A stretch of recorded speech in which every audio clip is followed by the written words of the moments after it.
podcast. It's all about four middle-aged blokes talking about Tarkov rather than actually playing it, just to avoid spending time with their significant others.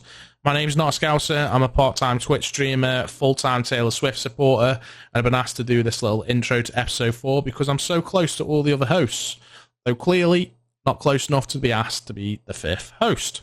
We won't talk about that. And that's me.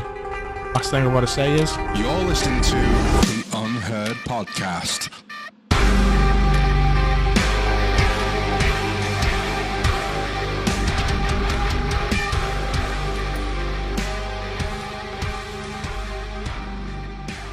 I really like what they've done with the roadmap this time round. They've simplified it compared to what it was last time, haven't they?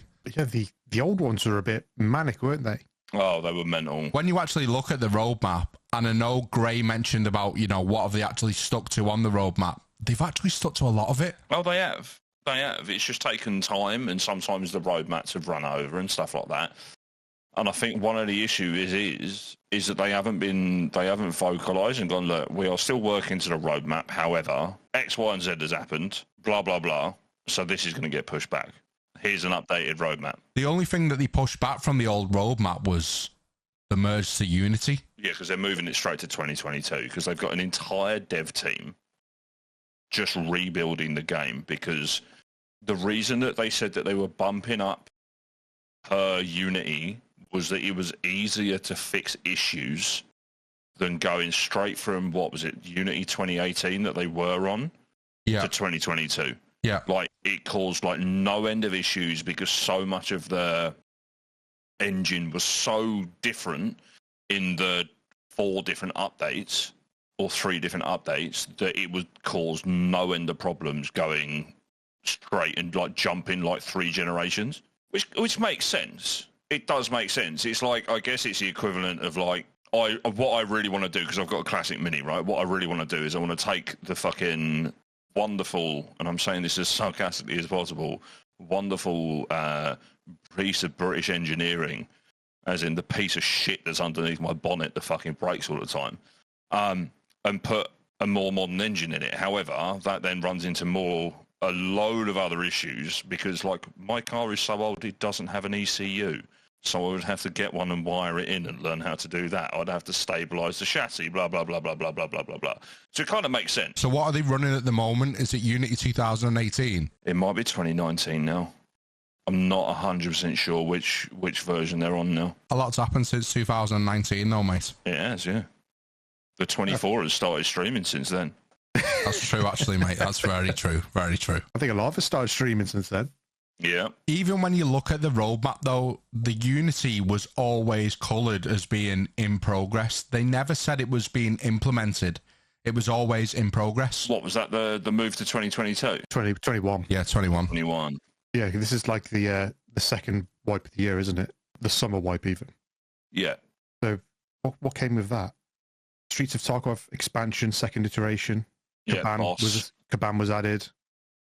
Kollontai was added this one, not Caban. Caban was the last one. Ground Zero was introduced as well.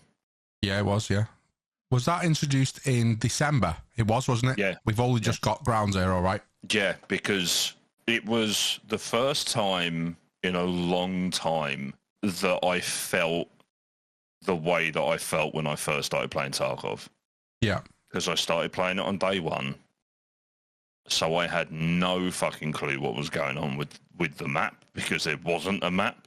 So you had to find shit out and work it out yourself, which was brilliant. That's like me with labs now, mate. I mean, I'd never play labs. I play it once a wipe, and that's the hide in the toilet, mate, until I can extract.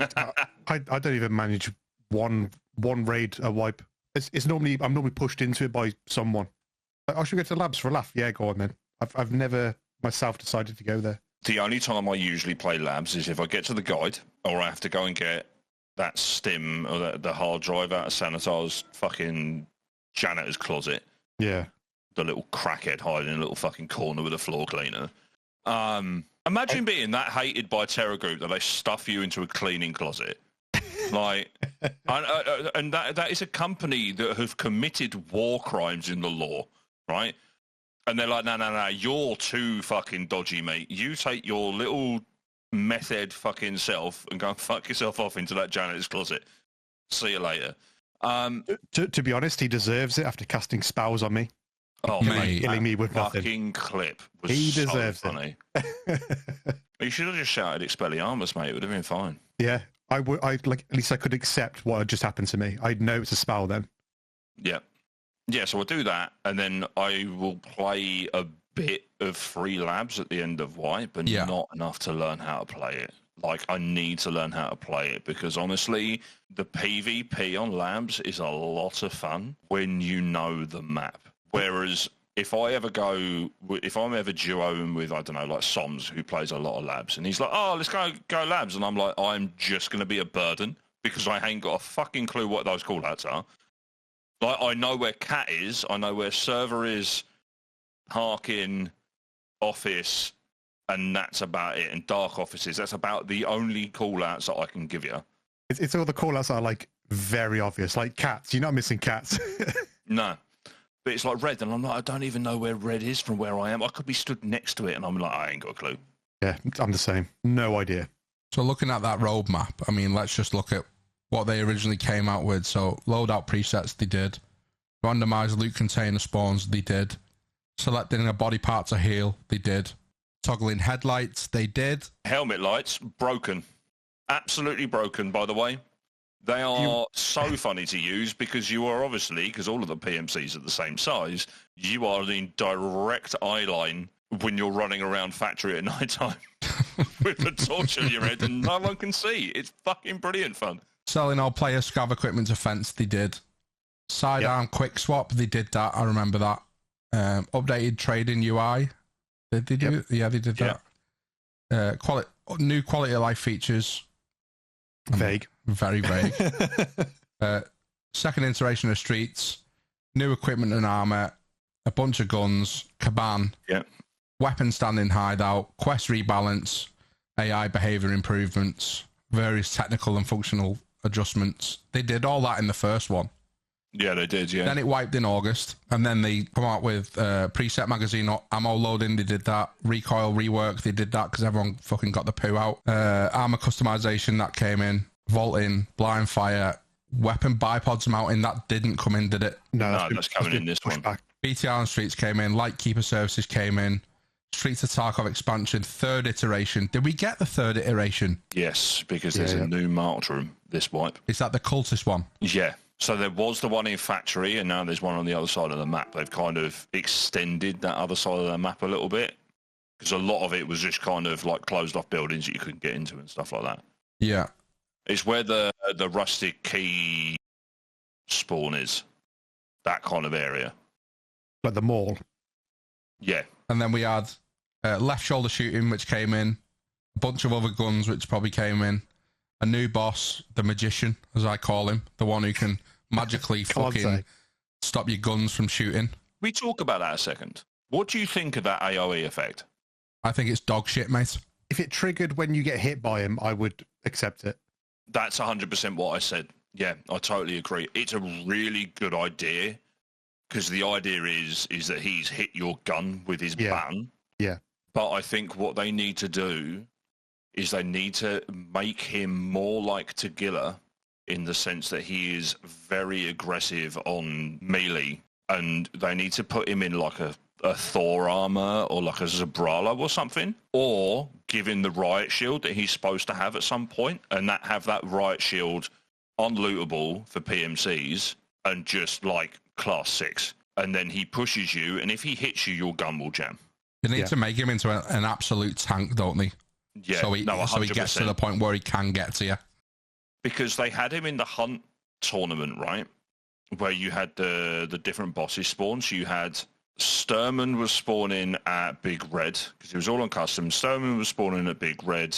Gluhar was spawning at Stronghold. And Kollontai was spawning at Dorms. And then they took it out they took him out and put Rashala in there after the first day, because of how the AoE effect was working.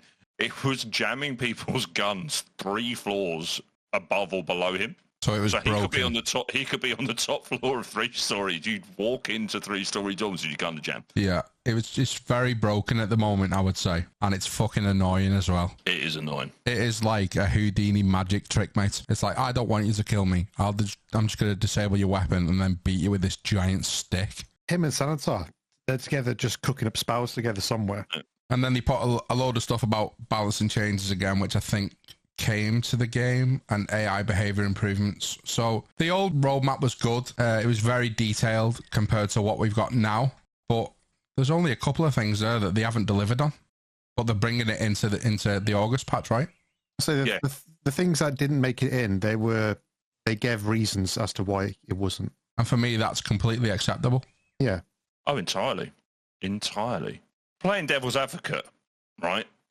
I wonder whether or not they have simplified it in terms of ease of accessibility for us morons, but also whether or not they've kind of kept it a little bit vague. Because you know what I mean? Like, let's be honest, we know what our community's like. And someone would be like, oh, well, you didn't introduce the lighting, shading, optimization, blah, blah, blah, blah, blah, blah, blah, blah, blah. Like, because let's be honest, regardless of whether Battlestate Games was the perfect games development company or not, they cannot win with some people in this community. I say exactly that. With the last roadmap we were just talking about, they do spell out like what they're going to add into the game, but with the new one, it's just quality of life improvements, technical improvements, audio optimization. It's a lot more vague. So I think it is to kind of change people's expectations. I think you can't hold them accountable for specific things that they've said they're going to happen. They've done it to stop the nitpickers, really, mate. Yeah. Because you are going to get people in the community saying, oh, you didn't bring this, or you didn't bring that, or the game's shit, or, all that stuff. But I like the simplistic roadmap that they've brought out following Tarkov TV. I think it's good. I think I'd rather have it this way. If they just say quality of life improvements and technical improvements, and then on patch day we get a massive list of what they've added, it just makes it a bit more exciting, I think. As I say, you'd be reading those patch notes and you'd be thinking, oh shit, they've actually took this in. And then, I don't know, it makes you more excited to play it on that day. Could you imagine if the quality of life improvement was in the last, it is in the last one, and they just deleted the game? You're like, right, you can have your life back now. Everyone has escaped. GG. Everyone's escaped. And we've changed. We've improved your quality of life, not the games. Yeah. Now go and get therapy.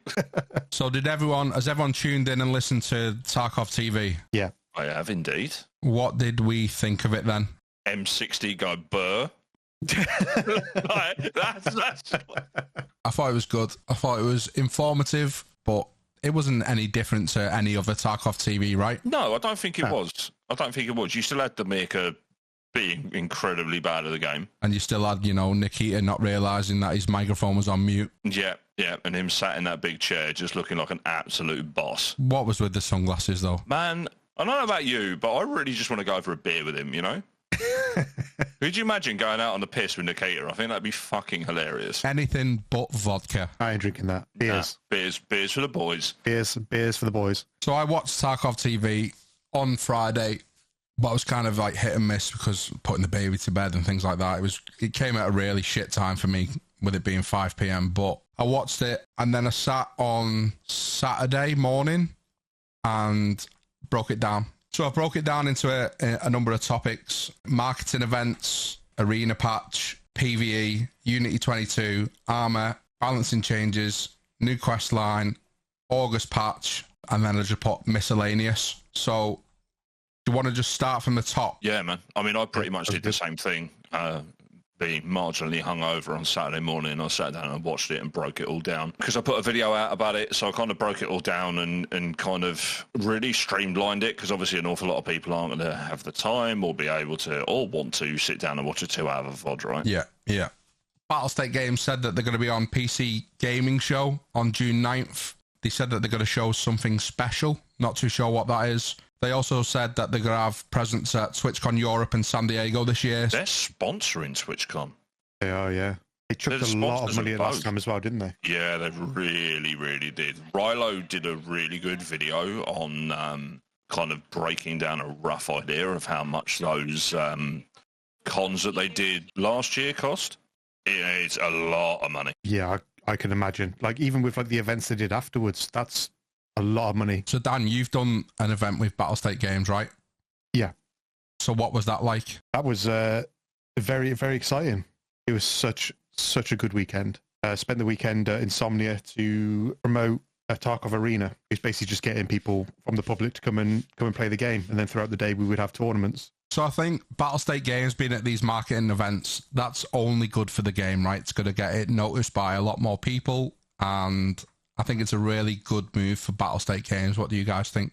I agree. I mean, because we helped out, we got some arena trial codes to give away, like over the kind of the week after Insomnia, and I actually had a couple of people come into my stream that I had spoken to and met at Insomnia and showed them arena, which was really cool. Like they had found me on, I posted a load of photos up on Twitter.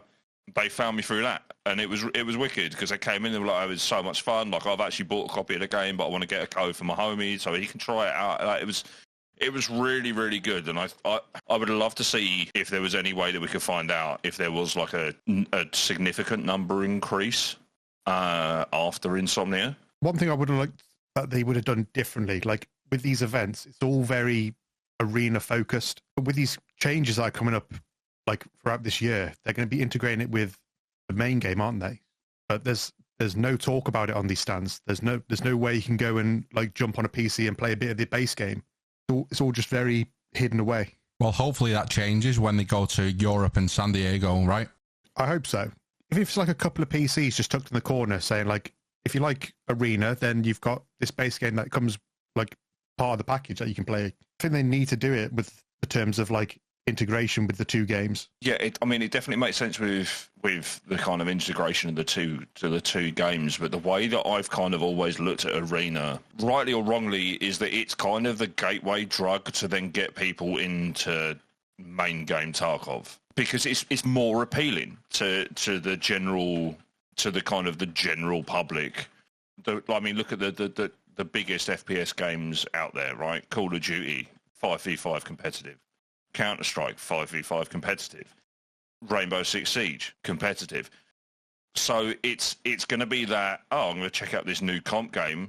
Oh, I'm really enjoying this. Oh, let's check out the main game. And I think that they don't necessarily need to promote Escape from Tarkov as the main game because it's so, even though it's still in beta, which is, an 8-year long running meme, it's so well established. You've got Activision, you've got the guys that make Battlefield, you've got that are trying to kind of copy the survival extraction shooter genre and kind of put their own mark on it. So I think Escape from Tarkov as itself, it's so well established, even for a relatively small developer like Battlestate Games, they don't necessarily need to promote it. And a lot of that is because content creators do the promotion for them.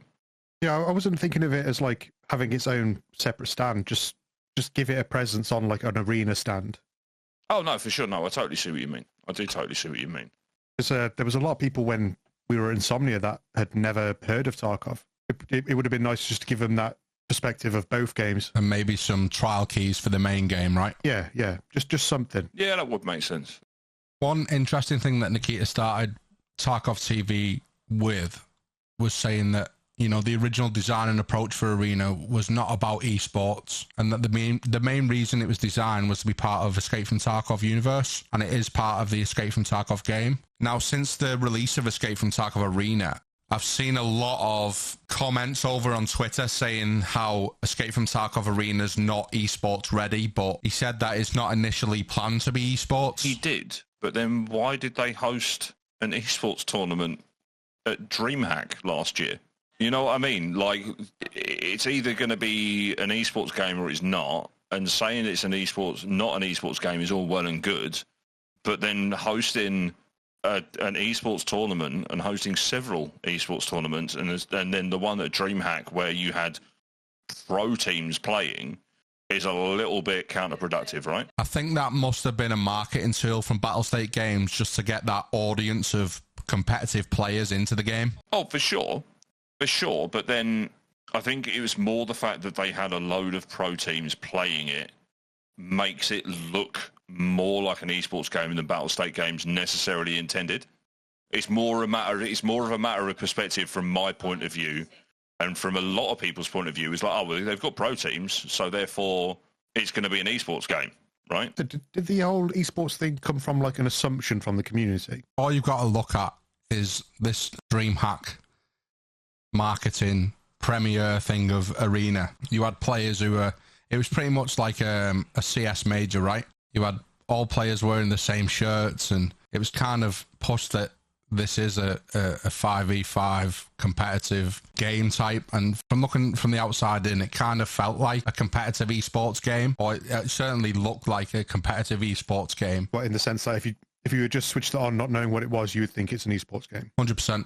Yeah, 100%. I think it says it in the title as well, right? I think it would be a little bit different if it was like part of the main game, more like a DLC, which I know a lot of people were complaining about, that you could go and play Arena from your Tarkov account, if that makes sense, rather than having it be a separate game. But also I can't remember who it was, but they had a Counter-Strike Pro team, a Russian Counter-Strike Pro team, testing Arena before they released it.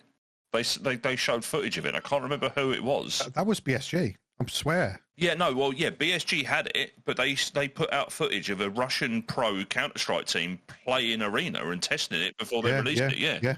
And I'm pretty sure there was other clans, esports clans playing the game other than this Russian team, testing it. So the way it was marketed originally, I would say it was marketed as an esports game, but it just didn't deliver to be an esports game, did it? I mean, my personal opinion, I thought the whole launch of Arena was pretty poor. I've said it, like, since Last Hero came out, if that game mode was like in there from the start, I think we'd have a very different experience with it. That and this 5v5 attack versus defend game as well. Why wasn't that first? That is an esports game mode. That is literally Counter-Strike, right? Counter-Strike is literally an attack v defend game.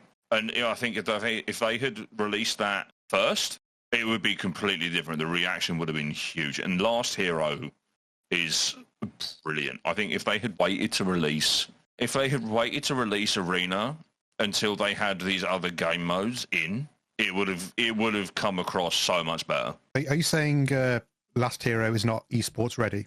Because I count us lot running around shouting shit out at each other as a very serious esport. I mean, we are the greatest esports team of all time. But Last Hero is it's just so much fun.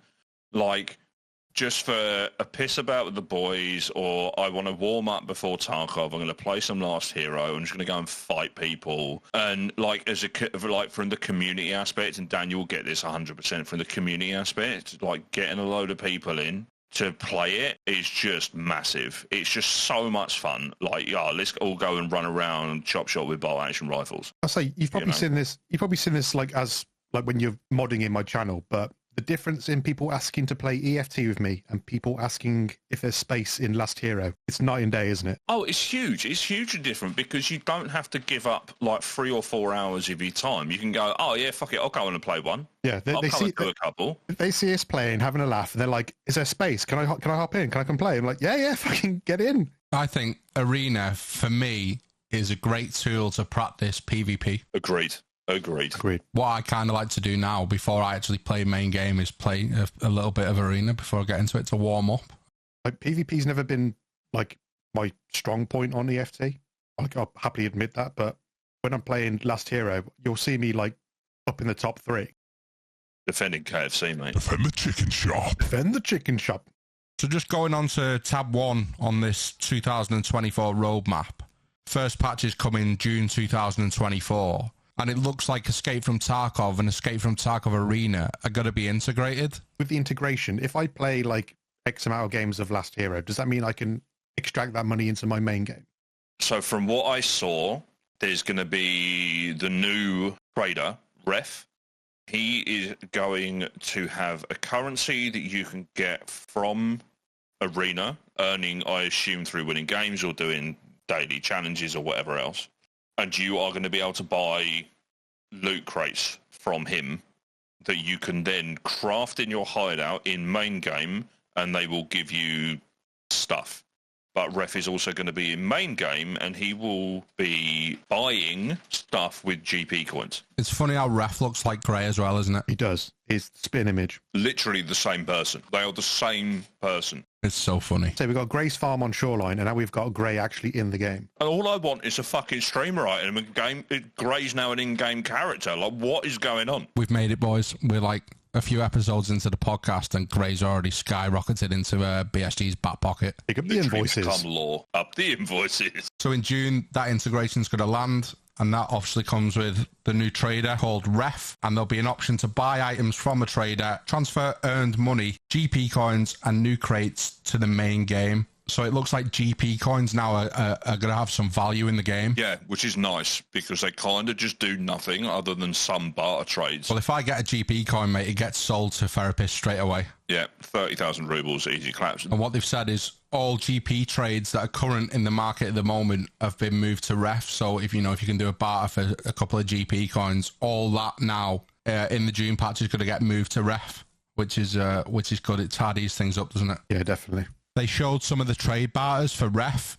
Level 2 was more like guns and things like that. Level 3 there was a new key, which was called Veron's Hideout Key. So the key is going to be used for specific locations. So it sounds to me that there's going to be loot rooms on different maps, and that the only way that you can obtain that key is through Ref. Now, when I looked at the screenshot of the key, you could only get it by trading what looks like to be a new barter item called Liga medals. They kind of look like pro kills though, right? They do look like pro kills, yeah. So the Liga medals are only available in Arena, and I think you can get multiple ones, but they also allow you to buy or potentially speed up unlocks in Arena as well, which is quite a cool idea. So you earn these medals, and then you can get better stuff from Ref in main game, or you can get better stuff from Ref within Arena as well. Have we all been collecting GP coins ready? Not like you, mate.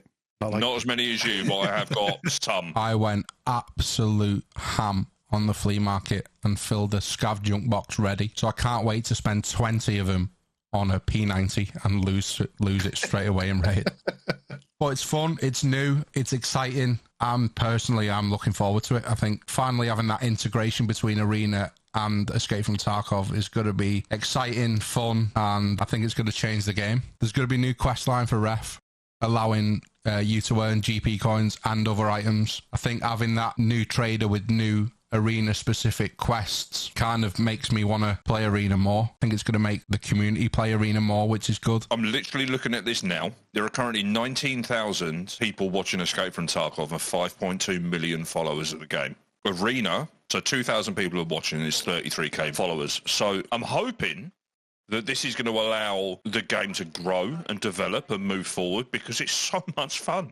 I say currently with the Escape from Tarkov Arena category, 1.7k of those viewers are currently watching a final of a tournament. Yeah, it looks like the tournaments are quite popular on there. They're very popular, mate, and for a game that's not esports ready, I'm fascinated to see how popular it's become. But could you imagine, like 5 years down the line, where, and I'm not saying that it's ever going to be as big as Counter-Strike, being realistic, could you imagine if like a lot of like the really big esports teams had Arena teams?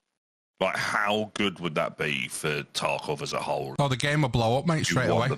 It'll blow up straight away. Yeah, that sort of viewership's going to do very good things for the game. Did everyone see the special crates? I did. It's just a scav box and a weapon case, right? Just spray paint. I was going to say, it is. The scav jump box with a bit of neon paint on it. I want to know what's in them. Same. And I'm also hoping that it doesn't go down the route of Counter-Strike case unboxing, because otherwise I'm going to be bankrupt. Yeah, same. Thinking about it just now, they're not going to be cases with stash, are they? So there's going to be lootable items inside them as like rewards, I would guess. But looking at what you had to do with them if you transferred them into main game, you have to craft them on your weapon bench using some crafting stuff, and it gives you like hideout unlockables and stuff like that. So whether or not the weapons case you have to unlock on the weapons bench, and then you've got to unlock the scav case in like the lavatory or something in your hideout. I don't know what they're going to include. I'm really curious to see what it is. On the Tarkov TV, it came out on the screen that it was a workbench level 3, and they were doing the trade for the cases. So I'm going to guess that unlocks them, right? So you get them and then unlock them, and they could have like a certain amount of guns or loot items. They're going to have an ability to transfer items between Arena and EFT. That includes a limit on what you can transfer, but Nikita said that's got to be a comfortable limit.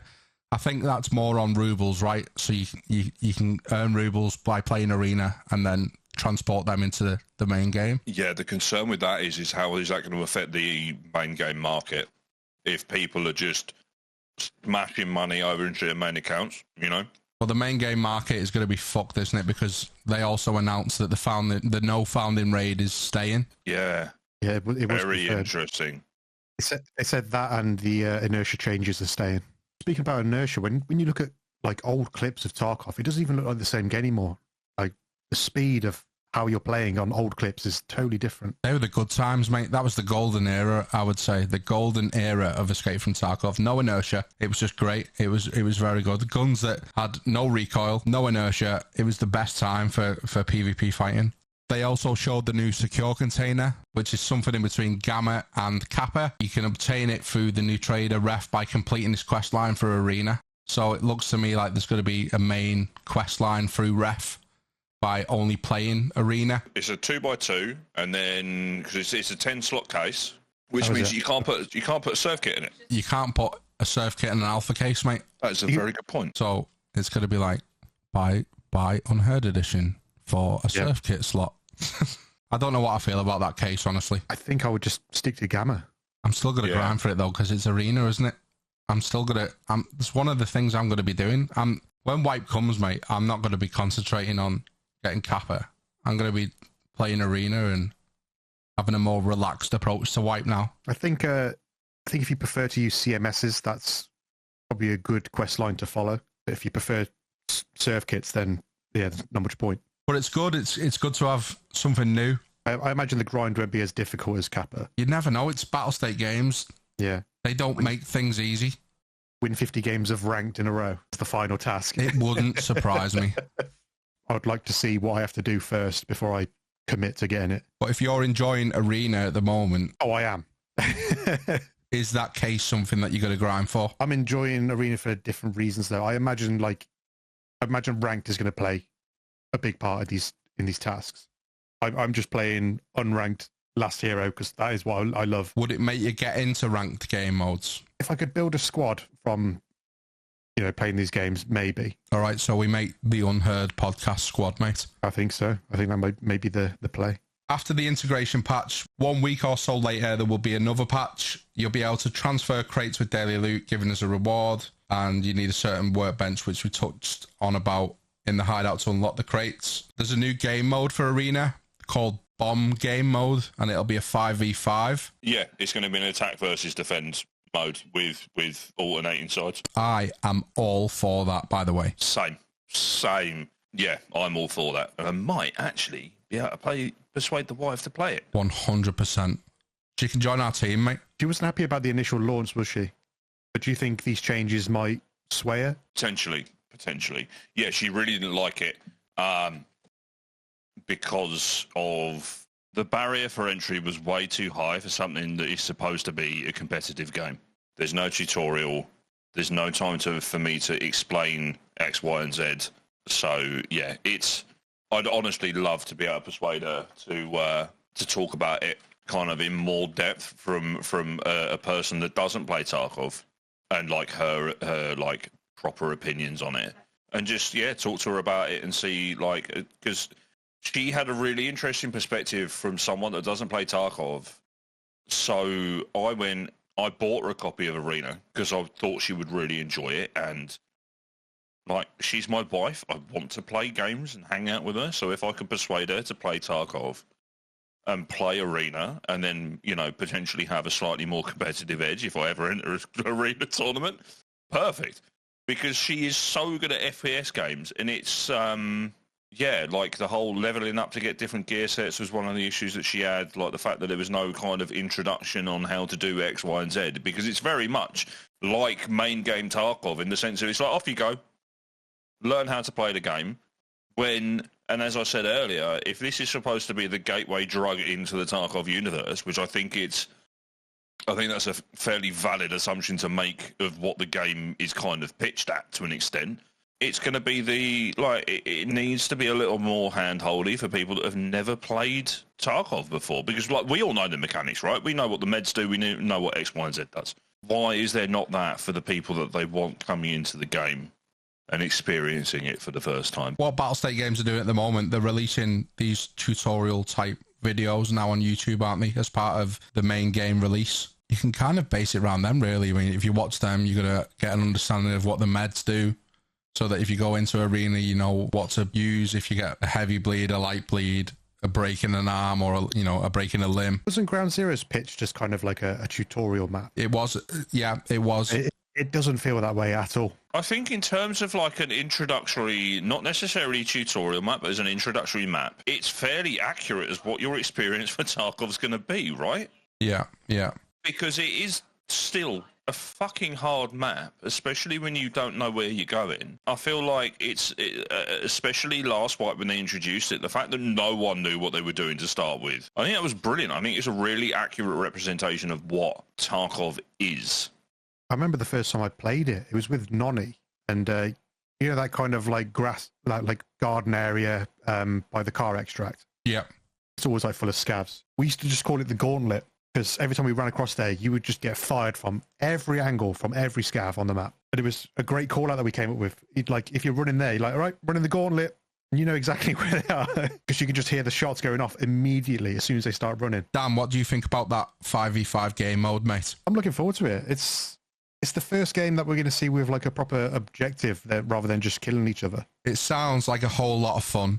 And for me, coming from a background of playing Counter-Strike and playing Call of Duty Search and Destroy, it's going to be interesting to see the mechanics of it. Yeah, I'd like to know the mechanics of how it starts. Like, is someone just randomly selected to have the bomb, or is it everyone's going to argue over VoIP on who's going to pick up the bomb and plant it? I hope it's going to be a kind of like attackers versus defenders. They also said that there was a new map coming to Arena called Skybridge, but they didn't really give much information on it. They said that they will be displaying more information on Arena at TwitchCon Rotterdam, so I guess we have to just wait and find out. I believe we'll probably get that as like a broadcast on their Twitch channel. Yeah, that'll be good. So they did that from TwitchCon before, didn't they, when they were doing the esports tournaments? Yeah, they did, yeah. Yeah, it'd be nice to have a bit of content drop at the same time as well, along with the gameplay. Let's talk about the clothing then. There are 6 new outfits, 3 per faction, 6 individual clothing items to customize per faction. What do we think?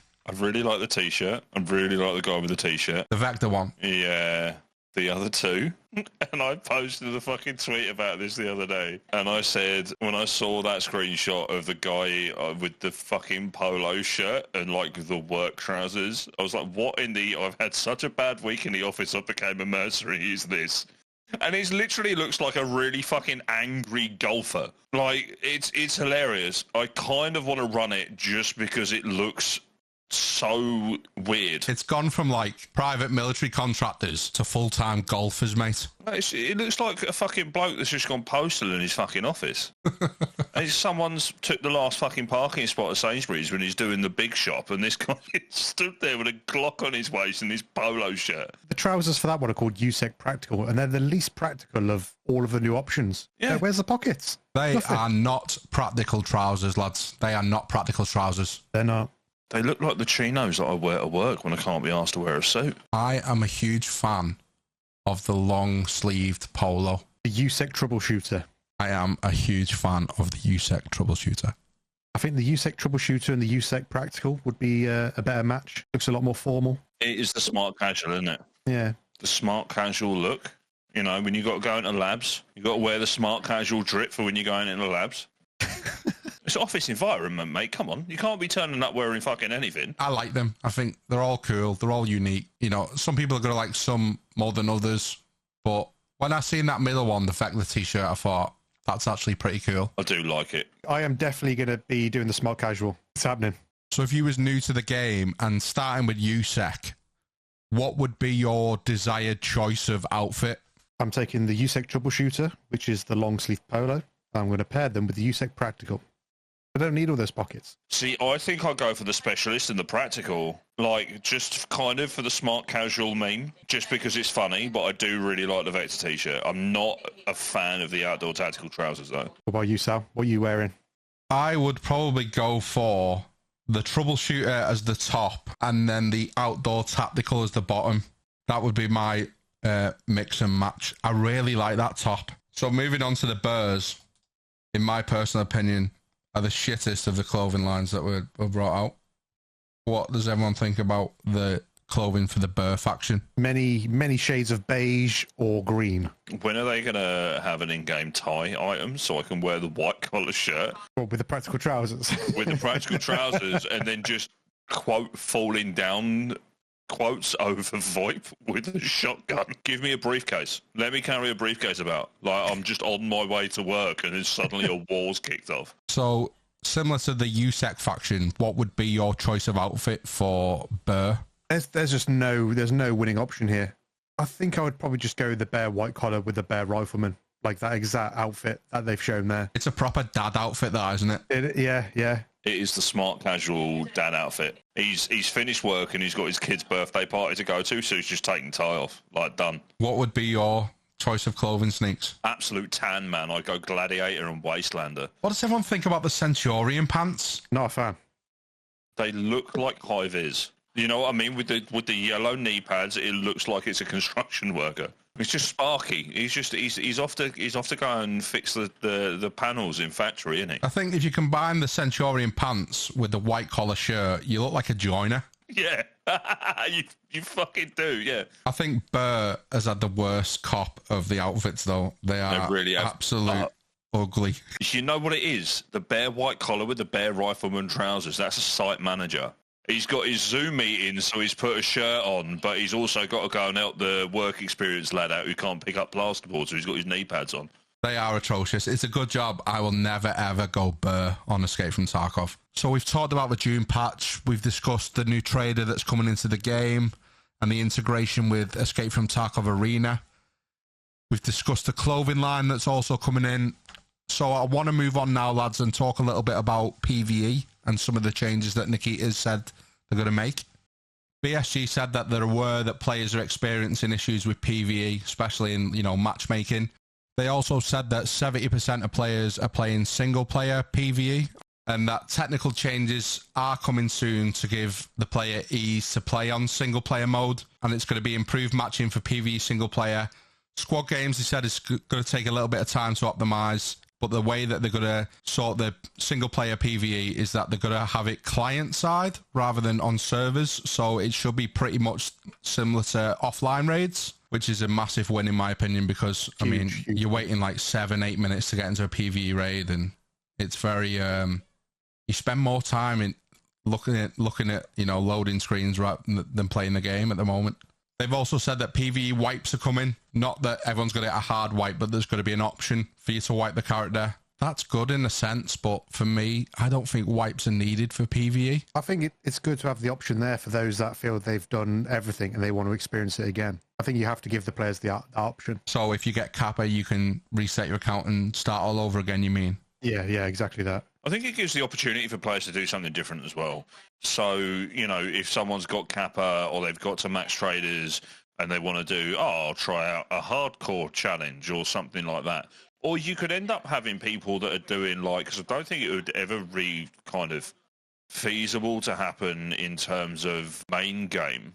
But you could end up having people doing stupid stuff like people like Dark Souls streamers do and do no-hit runs and stuff like that. And then, if you get hit, you got to wipe your account and start again or something like that, which would be hilariously fun. I'm going to try and not take any damage until I get flea market or something like that. It's going to allow content creators to do a lot of dumb stuff. Nikita did say that mods for PvE is planned. And it'll be after the game's full release. So I think you're going to see a lot more potential out of PvE once that happens. And I think you're going to see a different Escape from Tarkov once that happens as well. So I don't think I watched enough of single-player Tarkov to give a full opinion of it. But be able to customize the experience of Tarkov to how you want to play it it's very exciting for everyone. It's great for the content creator, isn't it? If I can turn all scavs into like Mr. Blobby, then I'm all for it. I've said this before, mate. Just put Shrek in Sawmill and I'll be happy. Put Shrek, Boiled, Average and Donkey in Sawmill, mate, and I'll be happy. That's not even to fight them. I think you just go into Sawmill as well and VoIP them and have a chat with them. I mean, there is all that AI stuff knocking about now, right? So it's not hard to implement into the game. No. I think the game's going to have so much potential once the mods come. There's going to be a new update for the armor system, which is going to simplify the system to give the player a better understanding of it. What did you guys think about the armor changes that they made in the patch that we're playing now? I think personally I preferred the simplified version of it. I think even now I'm not really checking plates. There's so many different types of plates that you can put into armor, though. It's very complex, isn't it? I like it in theory. I just don't think it was implemented amazingly well, and I think that's a lot to do with like hit registries and stuff like that as well. I still won't look at plates, though, mate. I mean, I just buy an armor from a trader and put it on, and I don't really give a fuck what plate it's got on it. Yeah, exactly the same. It's not something that I kind of focus on, but I have found myself kind of delving into it a little more recently, for sure. I think if they strip it back and then make it more complex over time, that would have been the primary approach that they should have taken. But it is what it is. I mean, they've kind of realised that now, and it's good to see that they're stripping it back and sort of starting it again. So moving on to the bottom line of the roadmap, they're going to make PvE mode purchasable for all editions. They haven't said how much it's going to be. What would you pay for PvE mode? I would pay 30 quid for it. 20, maybe? I'd probably say 20 as well. What they've said is it's going to be for all editions, so it's going to be an add-on. It's going to be DLC rather than you can just buy, which I think is a very good idea for them to release at some point, is to release a just PvE mode. And then, you know, you have the option, like you got your standard edition and everything else. Why don't they do a PvE edition? You just get access to PvE. You can play it with other people who've got PvE, and then maybe in the future you upgrade it to a standard account, and then you have access to main game. It's actually a really good idea. Like that could actually really, I think, encourage a whole new group of people into the game. Yeah, I completely agree with you there, mate. I think if they just release a standalone PvE game, it would encourage a new audience to, you know, play Escape from Tarkov that's not really as hardcore as what the main game is, because look, it's PvP VE, isn't it? So if you just release the standalone PvE version, then yeah, 100% it would attract the new player base. So finally, from what feels like forever, they said that in June 2024 they're going to implement an in-game polling system. Yes, they listened to us, boys. That's literally what everyone has wanted. I sent a tweet out to Nikita about this, and I think it was the most like engaged tweet I've ever sent.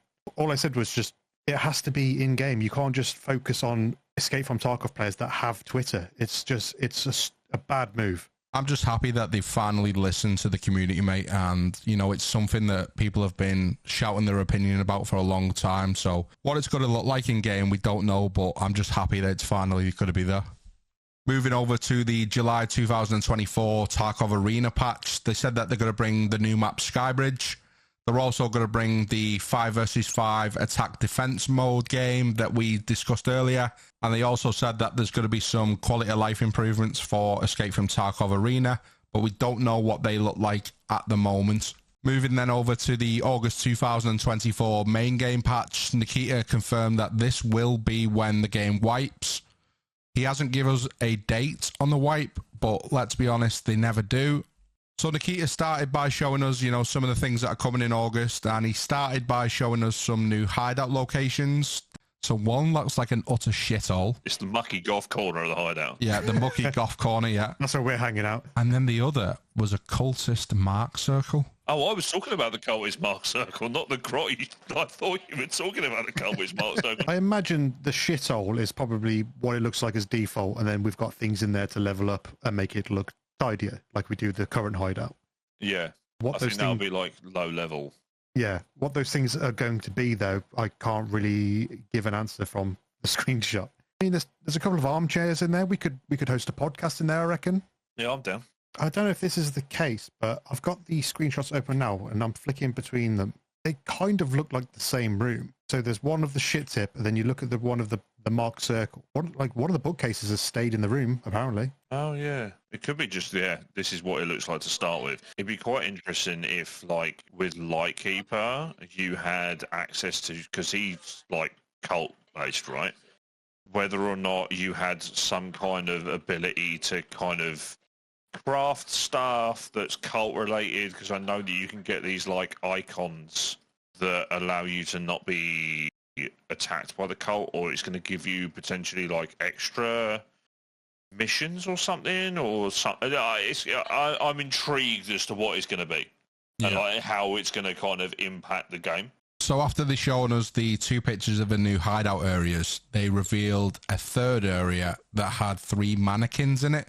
So there was Killer, Tagila, and Zerachi, and they showed us some quick equip modes for loadouts. You can put your loadouts on there. Do you put whatever you're wearing onto the mannequin in exchange for what it's wearing? I imagine that you would put armor.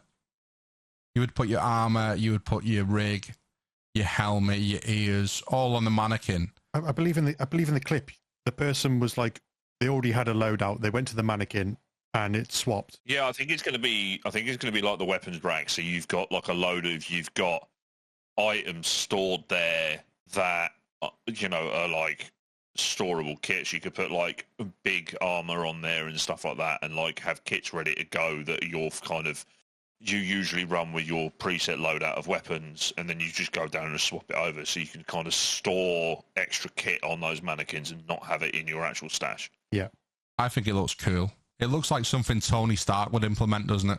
Yeah, it's like a better iteration of like the presets. It actually takes those items out of your stash and puts them into your hideout. And it looks really good as well. And it looks really good. But I would imagine that what Nikita showed us is like level 3.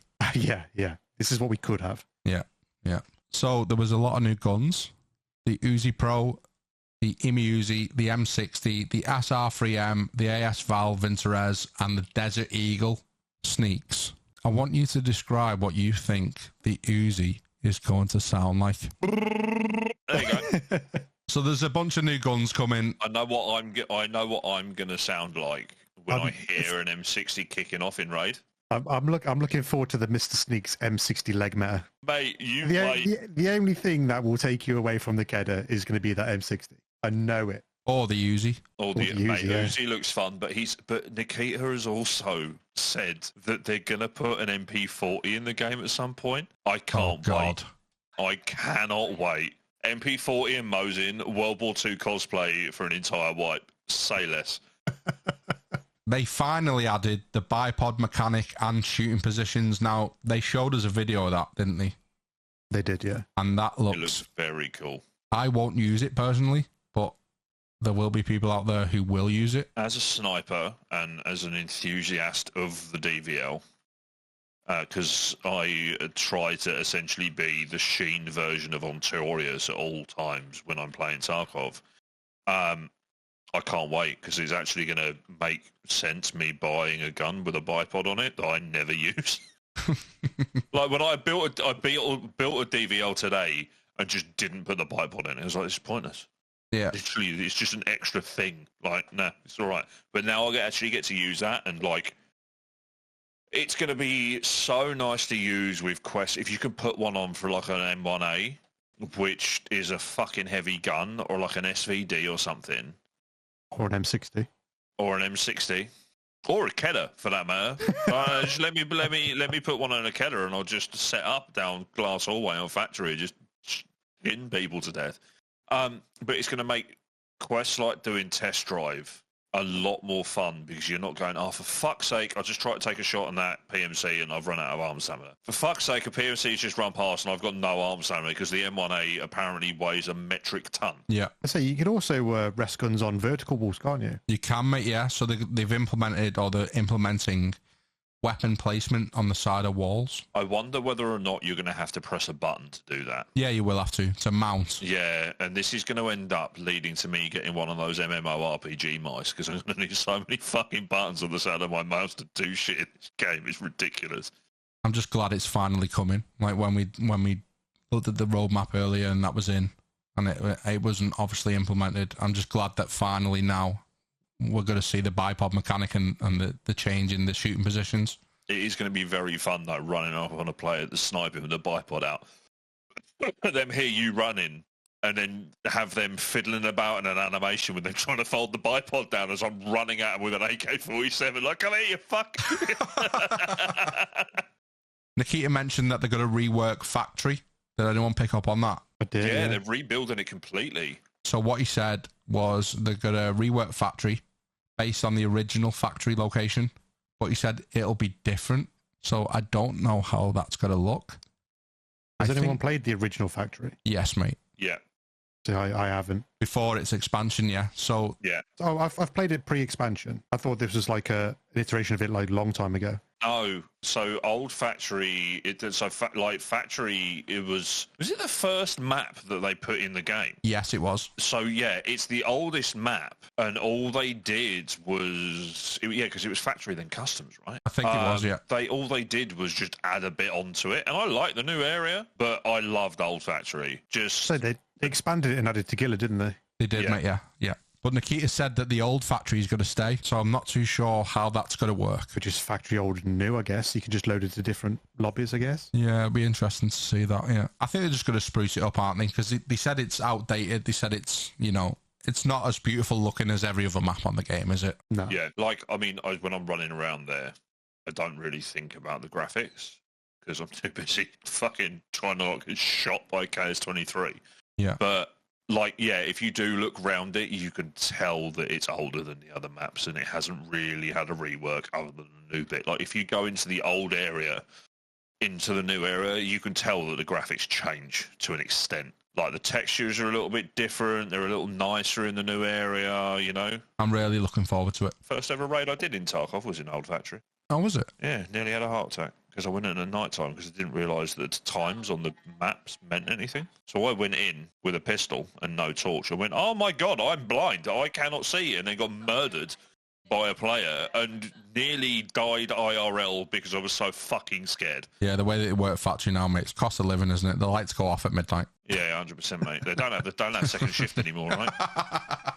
There's a new event called Location to Location Travelling. The event will start with a quest to travel to locations in a certain pattern, and once that quest is finished, the mechanic will stay in the game.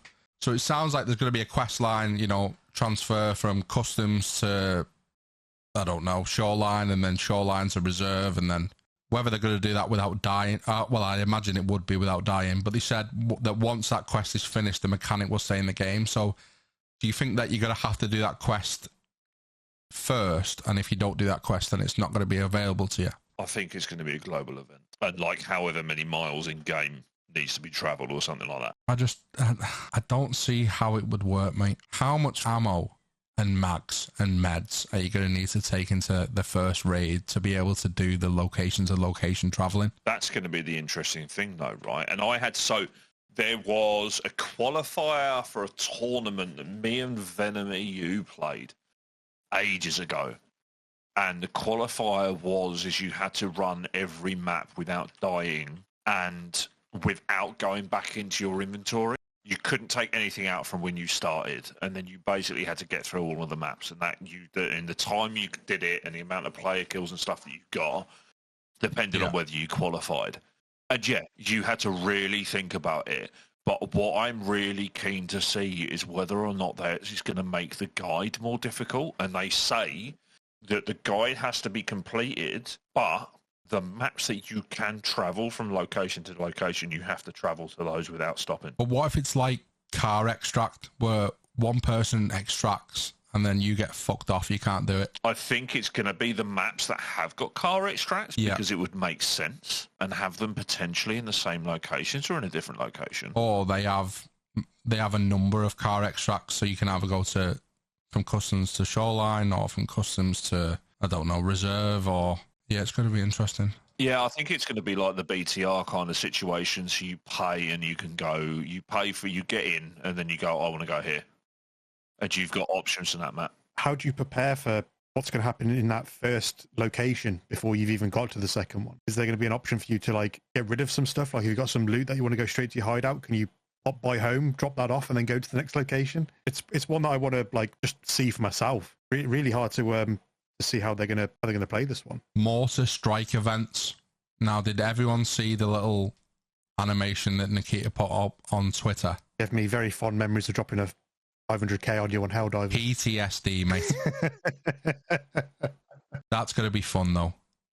Mortar strike events. How it's going to work, we don't know, but I think it's going to be interesting. I'm really looking forward to it. I hope it's not just like random mortar like events. I hope it's something that we can trigger. He did mention something about it.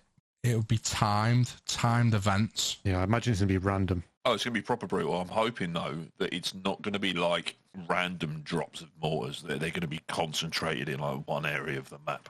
Because otherwise it doesn't really make sense. Or if it was like a creeping barrage, it kind of rolls across the map as you go. Yeah. Because I always thought that a cool event would be something with like a closing circle in a battle royale like PUBG. That over time within the raid, the extracts closed. Yeah. So you were forced into a choke point across the map. I think that would be fucking brilliant because that is going to make everyone just go absolutely mental towards the end because it's getting closer and closer and closer.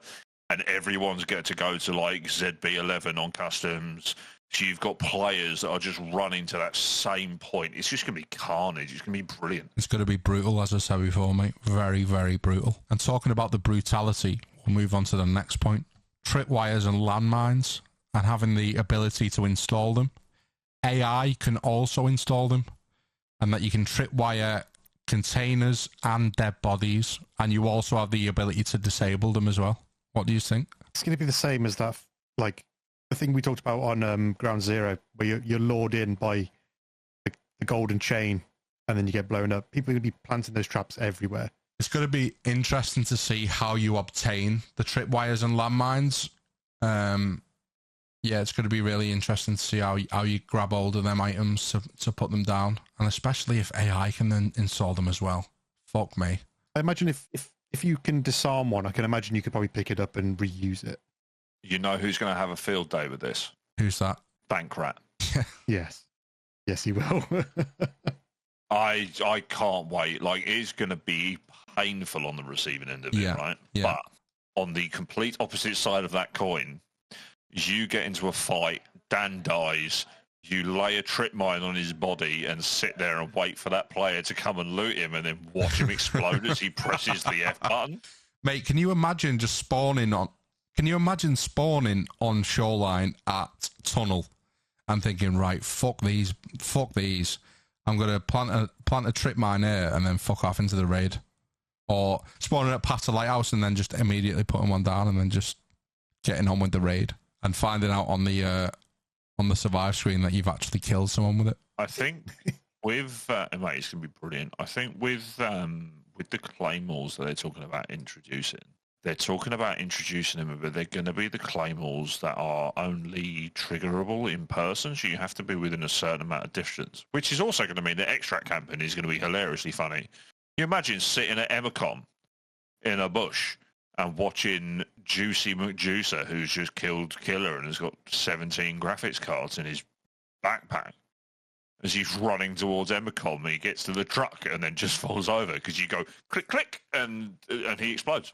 It's going to be very funny. Just to put a spin on that, if you're sat in that bush, what about when the new boss appears and he comes to... Partisan is his name. So the new boss, Partisan, and he'll hunt down bad players, and there's going to be an implementation of PMC karma with no indication on how to increase it until obviously the data miners find out how we can increase it. You know, is this boss going to be on every map? That's what I was thinking. Like, what's the game looking for that boss to spawn? Is he like just going to spawn like the other ones do, or if someone is being particularly bad in a raid, they chuck him in? They could do it similar to the goons, right? So Partisan will spawn into a raid at a certain time on a certain map. Maybe, I don't know. But yeah, I mean, if you've got a bad player, would that trigger Partisan being in that raid just to hunt them down? What would you consider, boys, to be a bad player? Me, so I'm going to uninstall it. Would you say it's more the extract campers, the people who like to pick leaves and wait for other players to run past them. It's very interesting to see how it's going to roll out. I imagine if there's like, I forget what the name of it is, but if there's, what's that hand gesture that counts as like a greeting where it shows you like each other's names. I imagine if there's an exchange of one of them and you've been in the same proximity for a while and then all of a sudden you kill the other one, I think that would be like negative PMC karma. Yeah. Because as frustrating as extract camping is, right, and as much as I don't do it, I think it's a valid playstyle, man. Like, I think people do it, and yeah, it's fucking annoying, but also fair play. Like, if you're going to get your fun from sitting there at extract waiting for people to turn up, like, crack on. Like, you do you, man. Like, do you think there's going to be negative PMC karma if you kill a PMC of the same faction? That is so difficult to track and so difficult for you as a player to realise. Right, okay, go back to factory, right? You're running about factory, you see a player, you fucking kill him. Yeah. Or you fall over to him, right? There's no like, oh, well, I'm just going to see what outfit they're wearing before I shoot. No, you're shooting at first sight. It's like, I don't see how that is managed. It makes more sense with a scav, right? Because you can tell who's a scav and who's a PMC unless they've killed a PMC and they're wearing their entire kit. But then a lot of the times it's still fairly obvious. And also, I think it's going to make it incredibly difficult to complete certain tasks. How are you going to complete setup? Yeah. By going, oh, well, I'm going to have to make sure that he's a bear. That's true. And what are you going to do? Fucking VoIP him? Excuse me, mate, before I shoot you in the face with this shotgun, can you tell me whether you're a bear or a USEC? Can you imagine that? Yeah. Excuse me, sir. Have you got the high-vis pants on, sir? I think the new bear outfits is like a guaranteed way to be able to tell who's who. Yeah. Shit outfit, mate. Bang. But it's all covered by armor and rigs and helmets and all that stuff. So you ain't covering those bright yellow knee pads. No, you definitely are not covering them bright yellow knee pads, mate. I don't know. Like, maybe a bad player or negative karma could be from extracting after like 7 minutes of a raid, extracting straight away. I don't know. It's run-throughs could be a way to like do it. Like, you've got to stay in for a certain amount of time before you extract. Yeah. How are you going to complete certain tasks? Like I was saying about setup, and like I'm guessing it's potential. I mean, this is a complete guess, but the game tracks your movement, right? It tracks where you're moving through a map just in the game code. So whether or not it's going to be the case of someone sitting at an extract for an extended period of time is going to lower their karma. But I don't understand how it's going to be, you can only kill bears, you can only kill USEC. Because you can't tell, really. I say, if you look back to like end of wipe stats, if you look at the majority of what faction is picked, it's always USEC. Yeah. So I'd say like 8 or 9 times out of 10, you're going to be killing another USEC as a USEC. Yeah. It's just a bad move for karma if that's going to affect it. But the beauty is we don't know what the conditions are going to be, do we? So that's the beauty of it. So I see it from the other side as well, because like USEC on USEC it should be bad. But then again, it's like you're in a zone where USEC doesn't technically exist anymore because everyone's shut behind that wall. So it's essentially every man for himself. Yeah. If it was before the shutdown of the Tarkov area, then that makes more sense. But so what about like team killing? If you go in with a group of 3 people and you get paid a certain amount of money to kill someone when you're streaming? Oh, it's worth losing the karma, mate. 50 quid.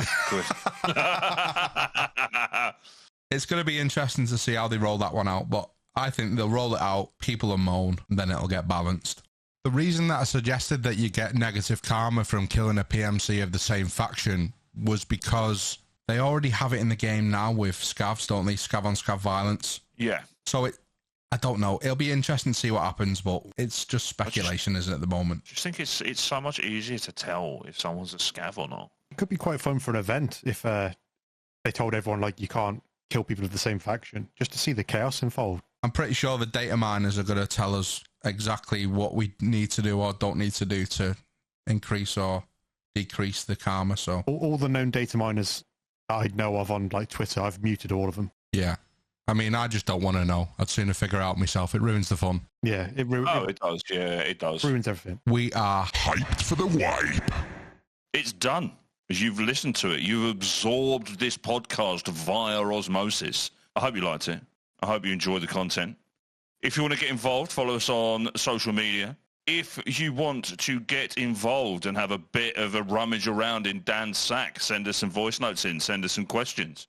We're going to have guests coming on soon, so check it out. And a big thank you for this week's sponsor for funding the beers that it took to record this podcast. Catch you on the next one. Peace. The Unheard Podcast.